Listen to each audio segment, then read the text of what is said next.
Hello friend, welcome to my YouTube channel.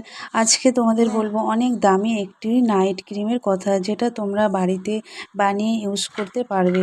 এটি তোমরা use করলে তোমাদের স্কিনের যে কোনো প্রবলেম ঠিক হয়ে যাবে, যেমন যে কোনো দাগ, ব্রণের দাগ, মেছেতার দাগ, তিলের দাগ ও মুখের স্কিন ভাঁজ পড়ে যাওয়া, মুখের কালচে ভাব দূর হওয়া। বলে শেষ করা যাবে না প্রবলেমের কথা। যে কোনো প্রবলেম থাক না কেন ঠিক হয়ে যাবে। তাহলে বলি শোনো। প্রথমে কাঁচা দুধ নেবে। এখানে কাঁচা দুধ নিতে হবে, ফোটানো দুধ নিলে হবে না। তার মধ্যে দেবে কাঠবাদাম, ভিজিয়ে রেখে দিতে হবে সারা রাত। পরের দিন সকালে বাদামের খোসা ছাড়িয়ে নিতে হবে।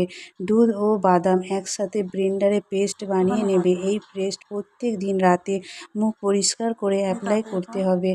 কিছুক্ষণ মাসাজ করে ছেড়ে দেবে সারা রাত। পরের দিন সকালে মুখ ধুয়ে নেবে। এইভাবে 7 দিন ইউজ করলে দেখবে মুখের উজ্জ্বলতা কতটা বাড়বে। আমার এই ভিডিওটি ভালো লাগলে প্লিজ সাবস্ক্রাইব করে দিও, একটি লাইক করে দিও। বাই।